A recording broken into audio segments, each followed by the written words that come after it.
복습할 시간도 없다. 복습은 이거예요. 계속 이제 이 마태복음 중에서 우리 산상설교 부분을 우리 계속 하고 있어요. 5장, 6장, 7장이 예수님이 집중해서 산 위에 올라가셔서 이렇게 무리들에게 가르치신 거고, 그러니까 이게 핵심 내용이다. 뭐 다른 부분도 핵심 내용인데 여기도 진짜 작정하고 다다다다 하신 내용이에요. 근데 그게 내용이 뭐냐면 우리 신앙의 여정이란 건 다른 게 아니라 사람 됨됨이가 중요하다, 이런 거예요. 신앙생활과 사람 됨됨이가 따로따로가 아니라 이게 하나다 라는 거예요. 그러면 사람 됨됨이가 저 사람 됨됨이가 좋아, 이런 말 우리 쓰잖아요. 그 사람은 참 진실한 사람이란 뜻인 거죠. 겉과 속이 다르지 않다는 거예요. 그러기 위해서 그래서 예수님이 자꾸 강조하는 게 뭐냐면 겉으로 행동하기 이전에 그 행동을 하는 너의 마음부터 올라와야 된다는 거예요. 이 마음부터 중요하다. 그래서 예수님이 그 당시에 그 유대인들은 율법을 지키는 거, 계명 하나하나 지키는 게 결국 구원과 결부되어 있다고 생각하고 그게 의로운 거라고 생각을 하는데, 그게 자꾸 사람들이 그 행동을 했냐 안 했냐만 따지지 그 마음이 어떤 동기에서 그걸 하는가는 자꾸 이제 관가해버리고 오히려 잘못된 방향으로 바리새파 사람들, 율법학자들이 나가니까 이제 거기에 딱 그 제동을 거시고 그 율법에 대해서 하나 딱 말씀하시고, 그러나 나는 너희에게 말한다 하면서 그 율법의 본래 뜻을 이렇게 강조하시고, 요게 이제 지금 시작된 겁니다. 그래서 지난주에는 살인하지 말라, 그 10계명의 6번째 계명, 그 율법 중에 중요한 계명인 거죠. 그거 하나를 예로 드시고 그러면서 예수님이 말씀을 하셨어요. 똑같이 살인이란 건 행동인데 예수님은 뭐를 강조하셨다? 살인의 동기가 되는 누군가에 대해 화를 품는 거, 화내는 것 자체부터 이미 살인과 다를 바 없는 행동이다. 그리고 그것이 결국 누군가에 대해서 화를 내거나 욕을 하는 거가 여기서 보면 이 원어대로 하면 이거예요. 불의 게헨나를 면치 못한다. 불지옥을 면치 못한다. 이 정도까지 강조하셨다. 그러면 내가 누군가 화를 내면 죽어서 이제 천국의 반대말인 지옥, 불구덩이 떨어져서 막 맨날 불에 타서 죽고 있고, 근데 죽지도 않고 뭐 이런 우리가 이야기 속에 들었던 그런 지옥으로 생각하지 말고, 왜냐하면 그러면 여기서 누구도 여기서 그 지옥을 피할 사람이 없잖아요. 그것은 결국 뭐냐? 누군가를 미워하는 마음 자체가, 그 상태가 누구를 해친다. 동시에 나 자신을 해치고 있다. 우리 뇌는 남에게 하는 거나 나에게 하는 거나 구분하지 못한다 그랬죠.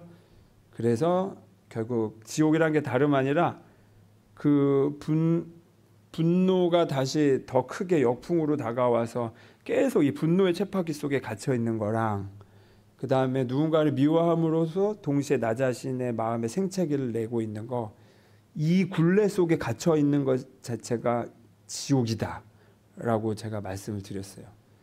여기서 나오는 길은 이 분한 마음에 대해서 내가 책임 있게 대한다. 책임 있게 대한다. 라고 말씀을 드렸습니다. 그냥 이제 뭐 짧게 말씀인데, 대신 화내는 것 자체가 잘못이라기보다는 화는 하나의 이것도 과정이라 그랬죠. 화를 내게 된 그 민마음도 따로 있다. 요거를 지난 수요일 날 이제 주구장창 말씀드렸어요. 그래서 궁금하시면 뭘 보시면 된다? 유튜브. 얼마나 감사한 세상이에요, 유튜브. 뒤로 돌려보기 이런 것도 가능하고. 자, 그래서 화를 내더라도 죄 짓는 데까지는 이르지 말라는 그 사도 바울의 말씀도 같이 말씀드렸습니다. 그래서 나의 존엄을 지키는 분노는 건강한 분노인데, 근데 이제 그거 넘어서 누군가를 해치는 방식의 분노는 그거는 내 책임이다라는 거예요. 자, 오늘도 이어서 이제 예수님이 또 하나의 그 율법 하나를 예로 드시고 설명을 하세요. 근데 그 예로 드신 게 뭐냐면 간음에 대해서 간음.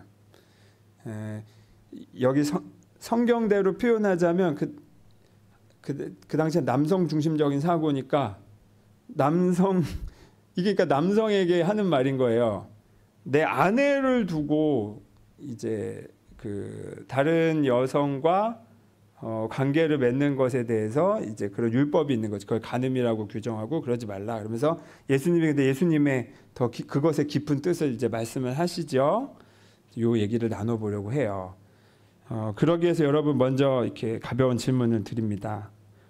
여러분 맛있는 음식이 차려져 있어서 내 안에 와 너무 먹고 싶다라는 이 식욕이 올라오는 걸까요?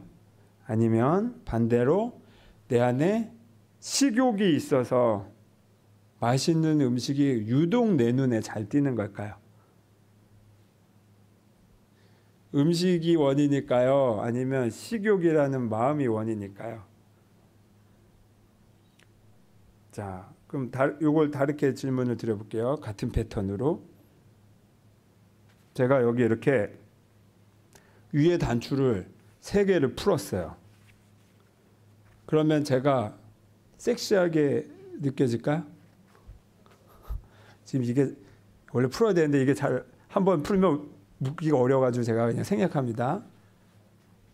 그래야 직접 눈으로 보면 섹시한지 아닌지 아실 거 아니에요.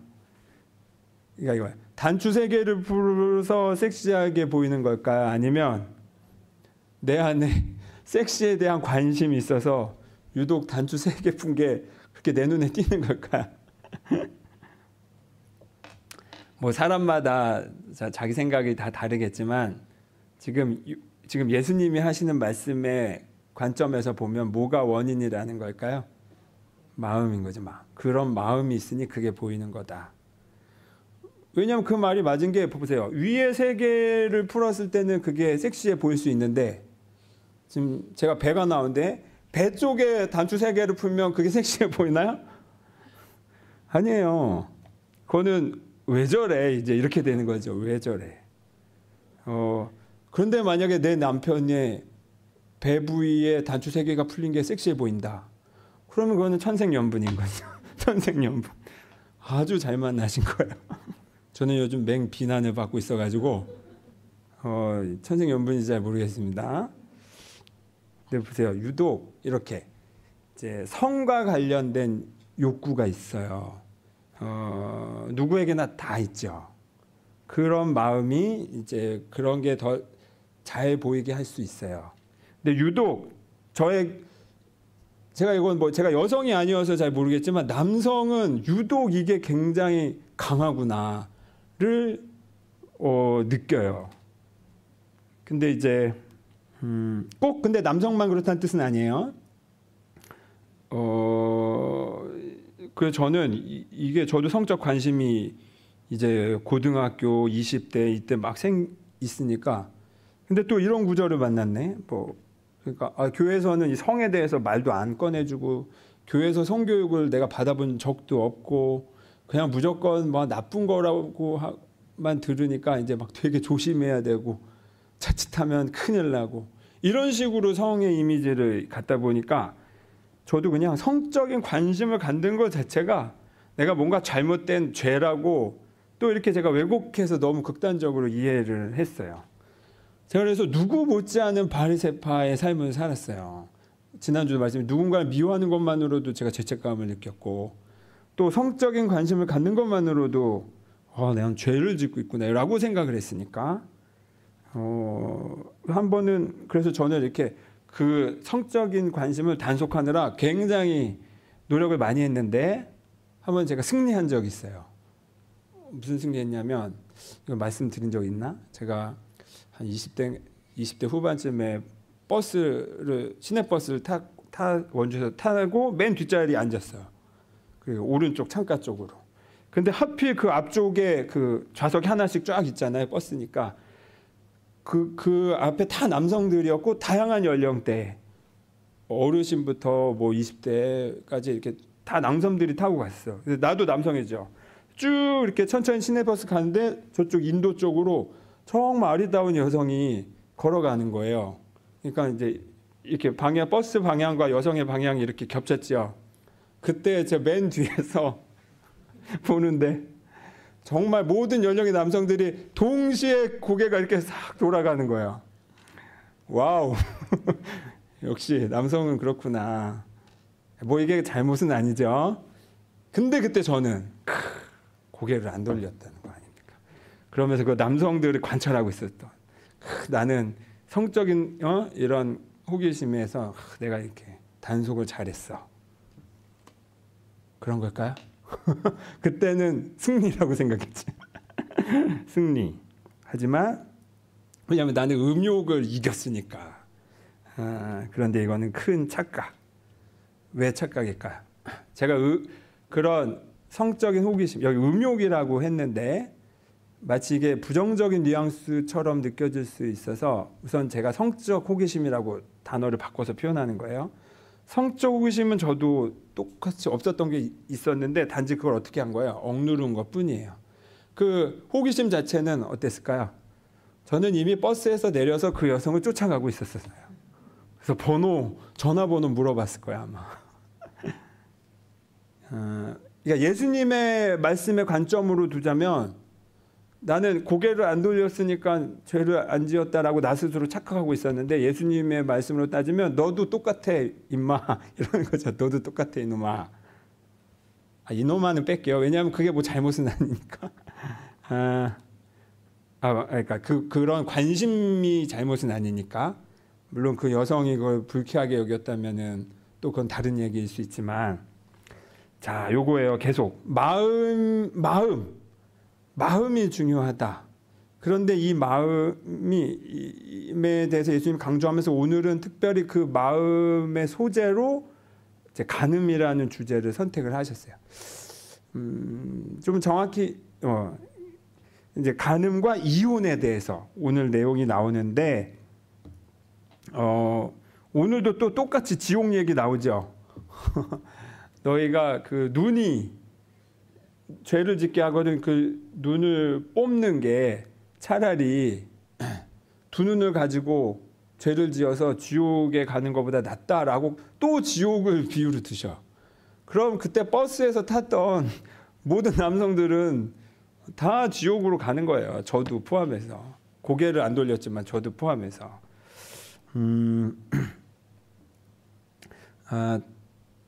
그러면 예수님이 하시려고 하는 말씀은 무슨 말씀일까? 근데 다만 이제 오늘 이 주제에 대해서 약간 사전 설명을 드리면 이거예요. 왜 남성의 간음에 대해서만 얘기해? 여성은 뭐 그렇지 않나? 이렇게 역질문을 할 수도 있고, 또 이혼에 대해서도, 그러니까 지금 이 오늘 읽은 구절이 남성 중심적인 구절이에요. 남성에 대한 이야기인 거예요.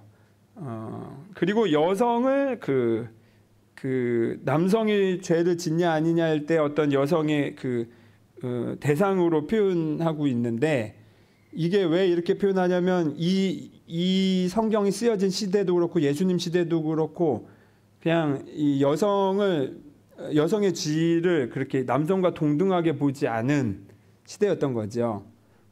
그리고 여성을 남성 재산의 하나로 거의 그렇게도 표현할 정도로 표현하던 때라서 이렇게 표현이 이런 건데, 이제 지금 시대에서 이 같은 내용을 표현하자면 좀 다르게 표현해야 되죠.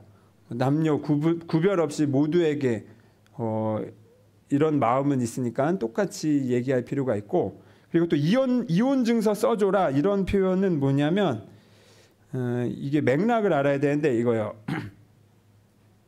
여성을 남성의 소유물이라고 생각했던 시기에는 이게 헤어질 때 증서를 안 써주면 이혼이 안 된 상태야.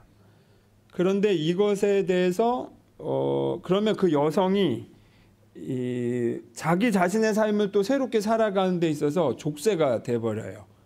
그러니까 이혼을 하지 않은 상태에서 다른 남성과 결혼하면 그거는 또 그거를 그냥 똑같이 간음죄로 적용해 버려버리니까 그거는 이제 불공평하다. 그래서 오히려 이제 여성의 권익을 보장하기 위해서 그런 율법이 있었던 거예요. 이혼 증서를 써줘라. 이런 맥락이라는 걸 이해하시면 돼요. 자, 그런데 그러면 오늘 예수님이 말하려고 하는 것은 성이 이슈인가? 하면 성은 그냥 소재일 뿐이에요.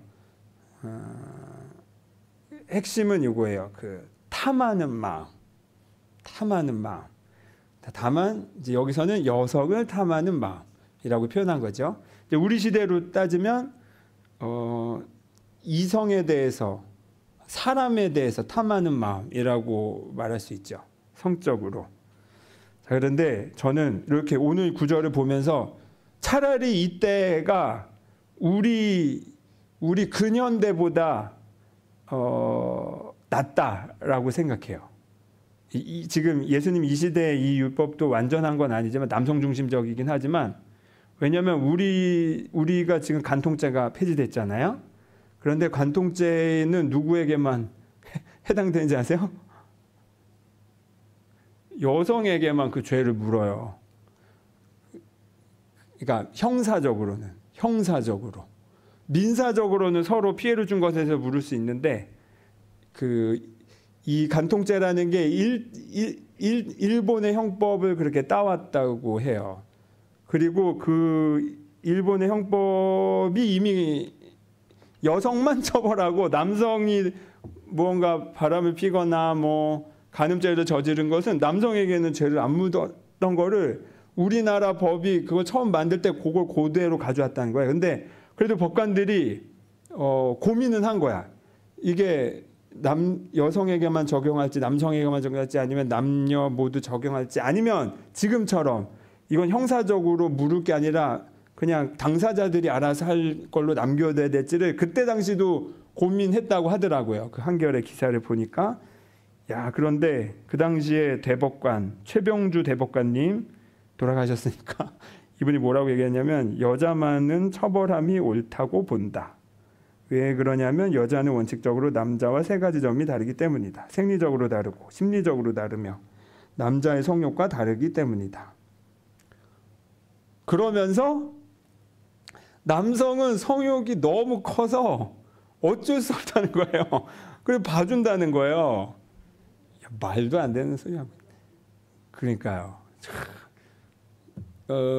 그럼 차라리 지금 우리 지금 읽은 성경의 율법은 남성에 대해서 간음죄로 처벌하잖아. 그런데 일본이 지금도 그런지 모르겠지만 우리가 그동안은 그걸 여성에게만 물었다는 거가 진짜 말도 안 되는 법인 거예요. 사고는 대부분 남성이 더 많이 일으키는데,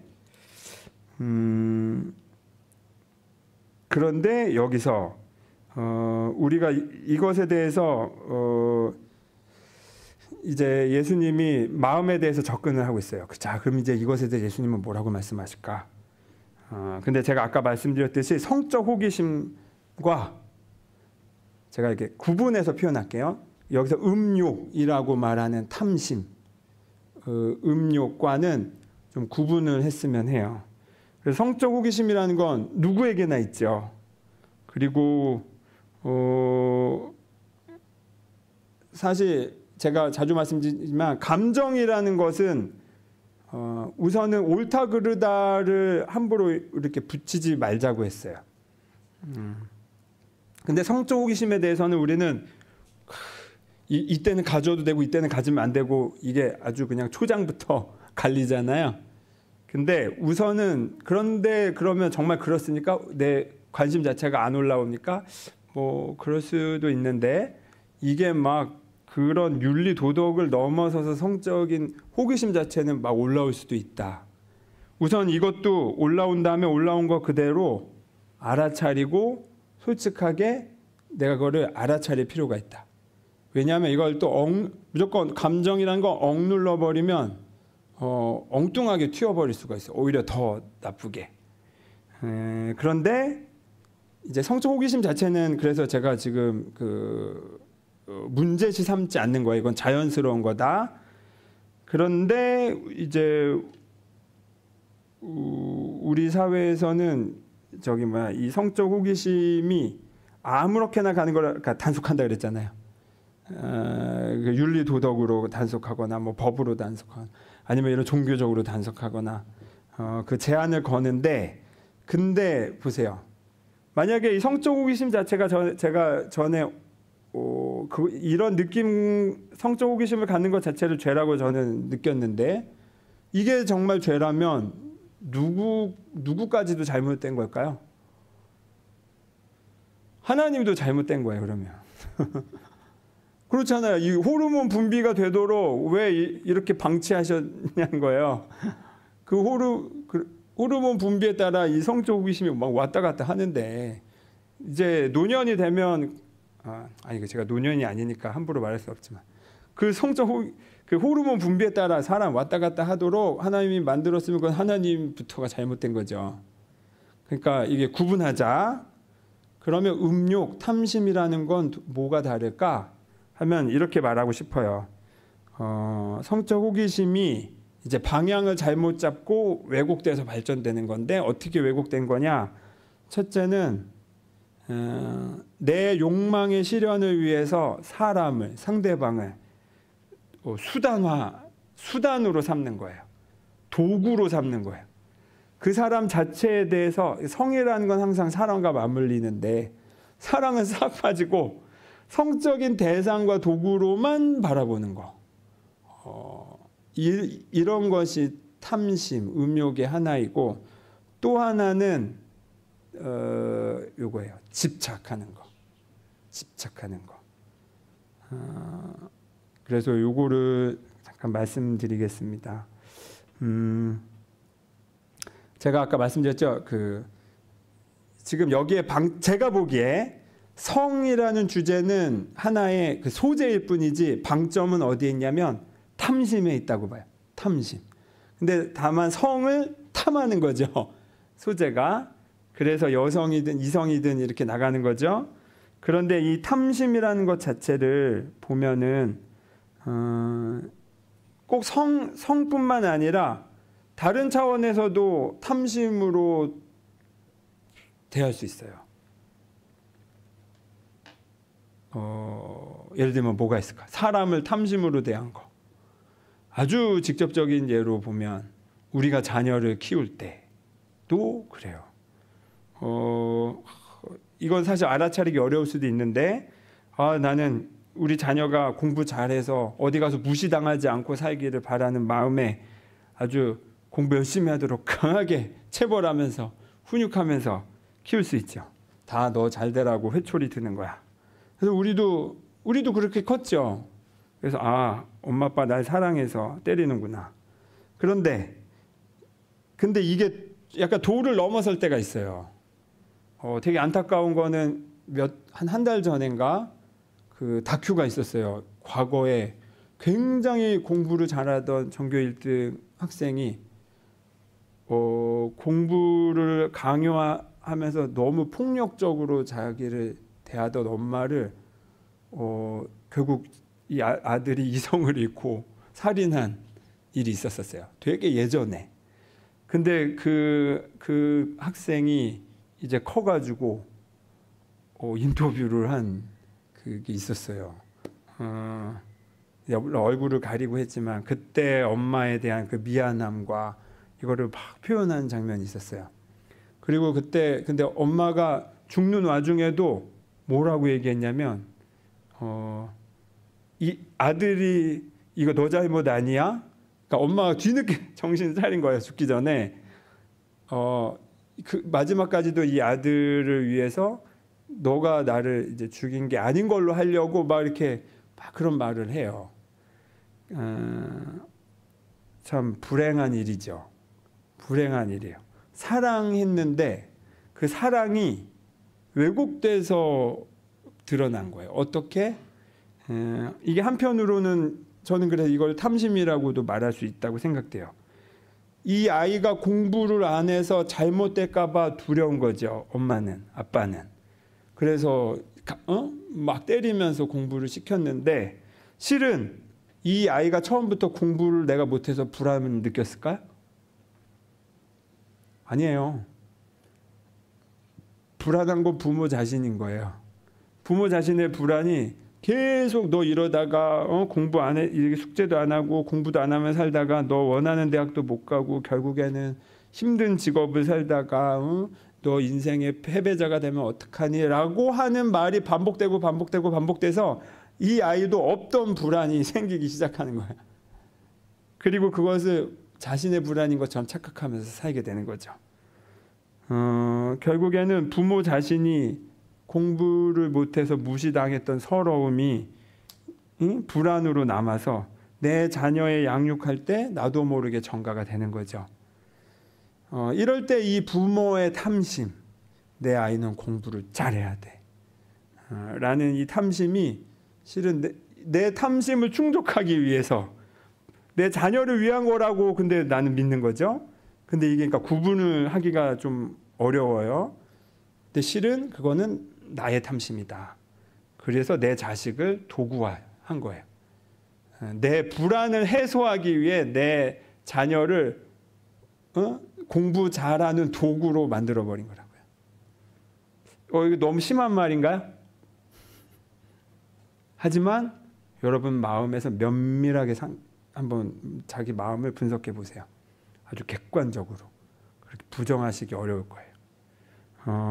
이렇게 탐심은 나의 눈을 멀게 만들어요.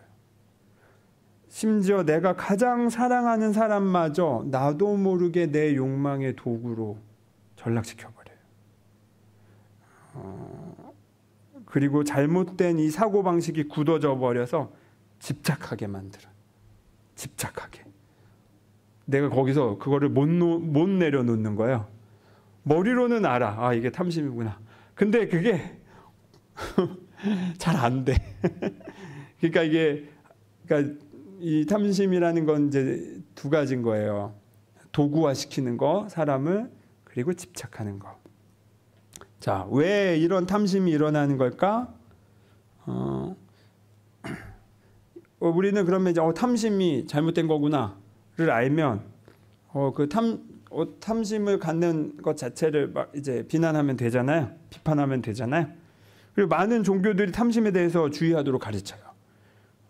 우리 지금 예수님뿐만 아니라 불교 같은 경우도 인간을 해롭게 하는 3가지 독이 있다라고 얘기해요.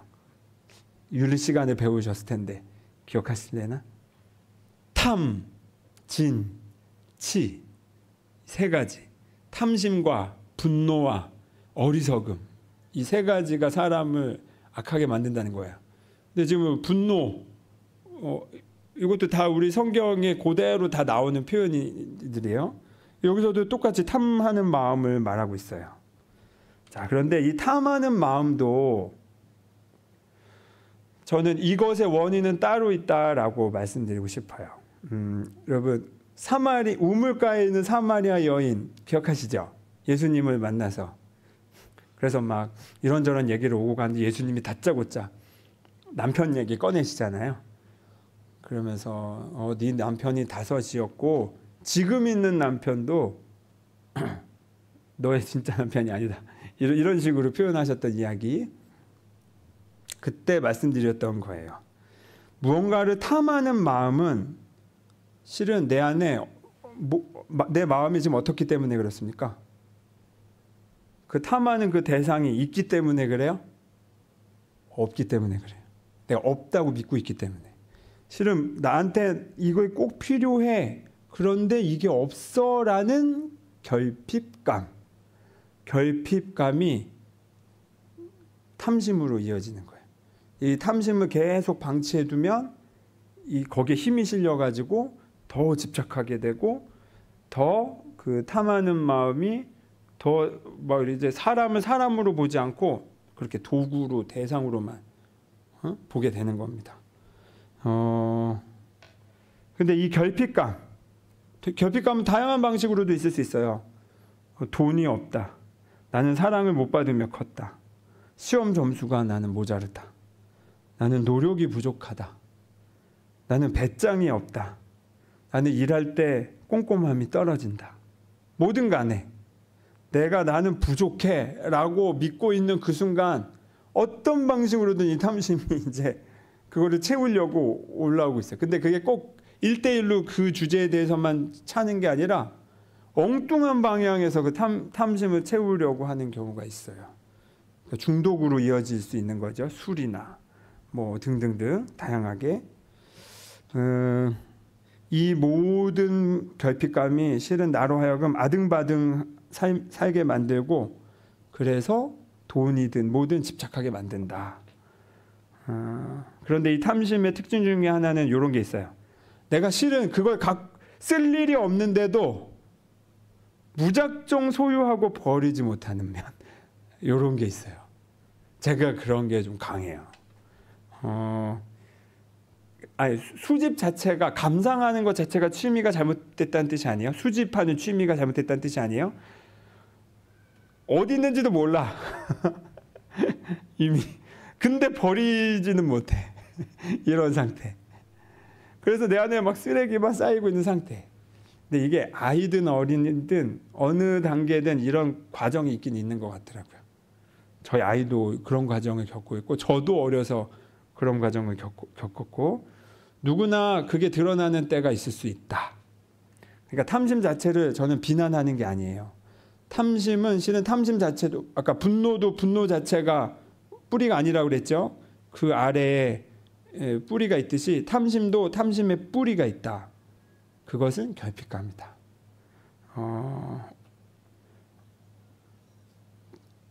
아마 아실 거예요. 내 스스로. 이제 이 물건과 이 사람과는 내 시절 인연이 다 끝났는데 근데 어떤 죄책감이나 어떤 불편감이나 때문에 놓지 못하고 내가 붙잡고 있는 거, 버리지 못하고 붙잡고 있는 거. 떠오르는 거 있으세요? 그게 하나의 상징인 거예요. 그러니까 그 물건은 내가 붙잡고 있는 그런 거를 이제 한번 놓아주는 연습도 해볼 필요가 있어요. 그리고 이 결핍감이라는 건 다양한 경험의 결핍이 있을 수 있지만 제가 이 결핍감의 뿌리도 말씀을 드리고 싶습니다. 당장 이게 여러분에게 납득이 안 될 수 있지만 일단 들어두세요. 내가 경험하는 어떤 종류의 탐심이든 그 뿌리에는 결핍이 있다.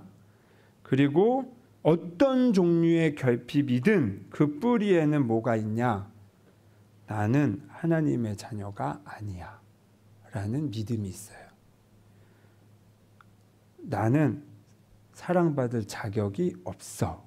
라는 자기 혐오의 믿음이 있다고요. 근데 이거를 근데 이게 의식을 못해. 이게 기독교인이냐 아니냐와 상관없어요. 내 안에 그 근본적인 사랑받음에 대한 그 감각이 없어. 나는 내가 조금만 잘못해도 비난을 받을 거야. 나는 언제든지 가만히 있어도 어떤 비난과 어려움이 찾아올지 몰라. 이런 식으로 늘 조마조마한 마음. 그 뿌리에는 우리 기독교 표현대로 하면 나는 하나님의 자녀의 자격이 없어. 사랑받을 자격이 없어라는 믿음이에요. 잘못된 믿음인 거죠. 그리고 이 믿음이 하나님과의 단절을 일으켜요. 지난 수요일에 제가 이런 말씀 드렸어요. 모든 감정에 뿌리 감정이 있다. 그거는 뭐다? 기억하시나요? 우리는 감정이 다양하다고 생각하지만 심리학자가 한 말이에요. 그건 건 다 그냥 겉으로 드러난 감정이고 이 모든 감정들의 뿌리가 되는, 특히 부정적인 감정들일수록 뿌리가 되는 감정인데 그게 뭐냐? 두려움. 이 두려움이 어디서 오는 거겠습니까? 왜 생기겠습니까?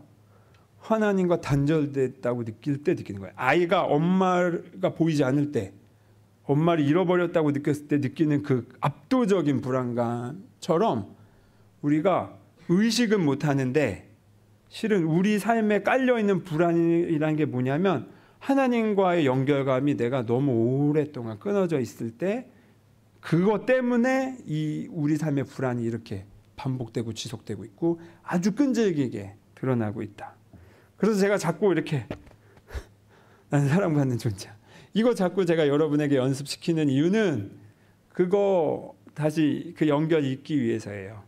하나님이 우리를 떠난 게 아니에요. 하나님은 여전히 우리 안에 계시는데 내가 하나님과 단절됐다고 자꾸 믿고 있는 거예요. 그래서 그 믿음을 내려놓는 거, 거기서 우리의 결핍감이 비로소 근본적으로 해결될 수 있습니다. 그래서 나는 하나님의 자녀야 라는 게 제가 자꾸 마스터키다. 모든 문제에, 모든 고통과 모든 불행에 그걸 해결하기 위한 가장 핵심은 내가 하나님의 사랑받는 자녀라는 걸 기억하는 거, 그걸 자꾸 떠올리는 거, 그것뿐이다 라고 말씀드리는 이유가 바로 이것 때문입니다. 여러분이 느끼는 탐심, 그 탐심의 집착, 또 누군가를 내 탐심을 채우기 위한 도구로 갖다 쓰는 거, 비인간적인 행동이죠. 내가 그런 행동을 이미 우리는 해왔죠. 이미 해왔어요. 성적으로든 아니면 뭐 다른 방향으로든 탐심은 그런 식으로 이미 드러났고 우린 이미 그런 잘못을 저질렀죠. 그런데 예수님이 그런 나를 탓하실까? 저는 그렇지 않다고 생각해요. 왜? 이 탐심이, 예수님은 나의 탐심 넘어 뭘 보셨으니까?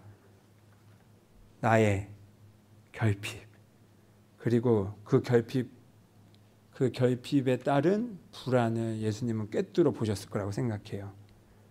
우리 또한 그럴 필요가 있습니다. 나의 불안을 근본적으로 거기에서부터 다시 채워가면서 나의 탐심도 관리해 가는 거죠. 관리해 가는 거. 무조건 제가 그 옛날처럼 저도 바리새파 사람처럼 무조건 그 탐심을 억제하고 성적인 호기심을 무조건 억제하는 방식으로, 통제하는 방식으로는 그 일은 해결되지 않아. 그거는 마음의 그림자를 키워서 더 부정적인 방향으로 드러날 수 있어요. 중요한 건 내 안에 불안이 있구나.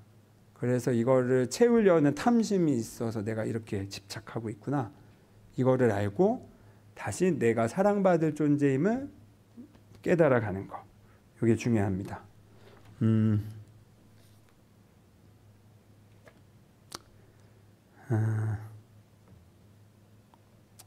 그래도 이게 성이 소재니까 사랑에 대해서, 결혼에 대해서 제가 좋아하는 구절을 읽고 마치겠습니다.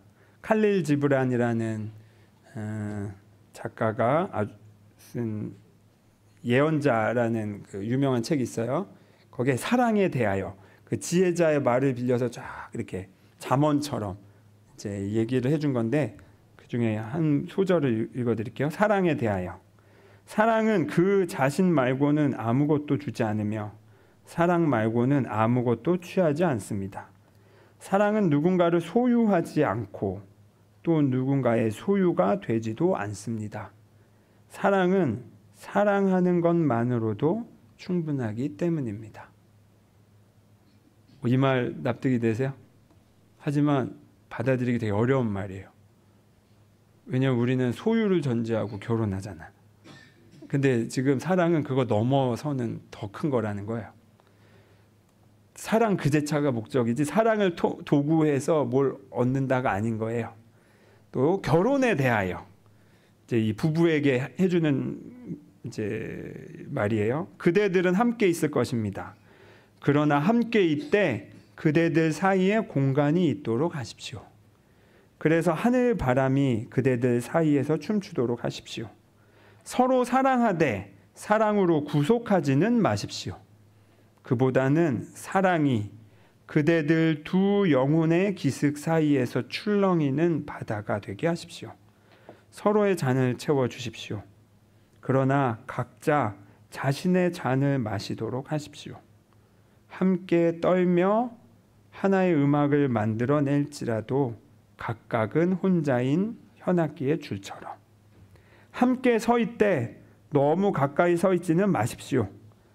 사원의 기둥들도 서로 떨어져 있고 참나무와 삼나무도 서로의 그늘 속에서는 자랄 수 없기 때문입니다. 여러분 받아들여지세요? 저는 사실 이 구절을 읽었을 때 씁쓸함이 올라왔어요. 왜냐하면 나는 소유하는 게 사랑이라고 강하게 믿고 있는데 소유하지 말라니까 마치 상실처럼 저한테 다가오는 거예요. 그러니까 그때 당시 제 마음의 수준이 이 시를 이해를 할 수가 없었어요. 말이 이게 어떻게 가능해? 라고. 왜냐하면 사랑은 반드시 소유해야만 된다고. 이미 그걸 당연하게 여기고 있었으니까. 내 자식이 내 소유물이고 내 남편과 아내가 내 소유물이라고 생각하는데 사랑이라는 범주는 소유라는 걸로 가둬둘 수 없다는 거예요. 오히려 서로의 영역을 존중해주고 줘야 된다. 왜? 서로의 그늘 아래에서는 나무가 자랄 수 없으니까. 와, 너무 이건 시인만이 할 수 있는 멋진 비유죠. 누군가가 탐심을 부리고 누군가가 간음을 하고 누군가가 음욕을 보이고 누군가가 무언가에 집착을 할 때 탓하기보다는 지금 저 사람은 결핍감에 자신도 어쩔 줄 몰라서 지금 자기도 모르는 행동을 저렇게 집착하고 있구나 라고 보시면 정확해요. 물론 그 사람은 그 사람이 한 행동에 책임은 져야 될 거예요. 다만 그가 악마여서 그 행동을 벌였다기보다 그는 이미 지옥 속에 살고 있다. 결핍이라는 지옥 속에 방향을 못 찾고 아등바등 닥치는 대로 모든 부여잡고 있는 게 지금 탐심에 휩싸여 있기 때문에 그렇다. 그리고 나도 그렇다면 그런 나를 내가 다시 하나님의 사랑을 기억하는 그 자리로부터 차근차근 올라올 필요가 있습니다. 오늘 이 지옥과 관련된 얘기는 시간이 없어서 빠뜨렸는데 뺐는데 오늘 읽은 제가 지금 마지막에 말씀드린 것을 잘 기억해 주셨으면 해요. 지옥이라는 게 탓하기 위한 것이 목적이 아니라 이미 결핍의 상태 자체가 지옥이라고 생각하시면 됩니다. 잠깐 기도하겠습니다.